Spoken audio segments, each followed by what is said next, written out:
اس کی سٹوری آپ ضرور دیکھیں، how Bible led me to accept Islam. اس نے پھر جو اس میں تلخ جملے مسلمانوں کے لیے بولے ہیں، اس نے کہا کہ تمہاری مثال اس شخص کی سی ہے کہ جو روزانہ اپنے کام پہ نکل جاتا ہے، اس کے پڑوس میں ایک بندہ ایسا ہے جو پچھلے 25 سال سے کینسر کا مریض ہے،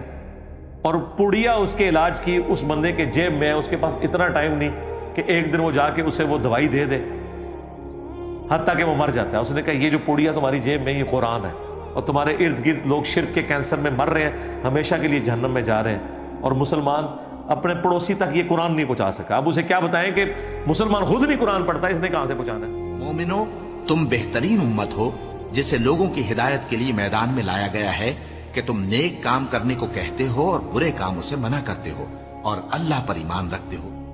نبی عربی صلی اللہ علیہ وسلم کے متبعین کو بتایا جا رہا ہے کہ دنیا کی امامت و رہنمائی کے جس منصب سے بنی اسرائیل اپنی نااہلی کے باعث معزول کیے جا چکے ہیں، اس پر اب تم معمور کیے گئے ہو،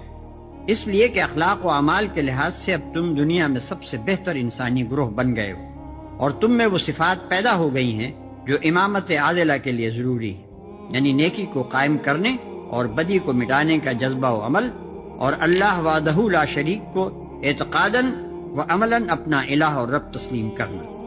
لہذا اب یہ کام تمہارے سپرد کیا گیا ہے، اور تمہیں لازم ہے کہ اپنی ذمہ داریوں کو سمجھو اور ان غلطیوں سے بچو جو تمہارے پیش رو کر چکے.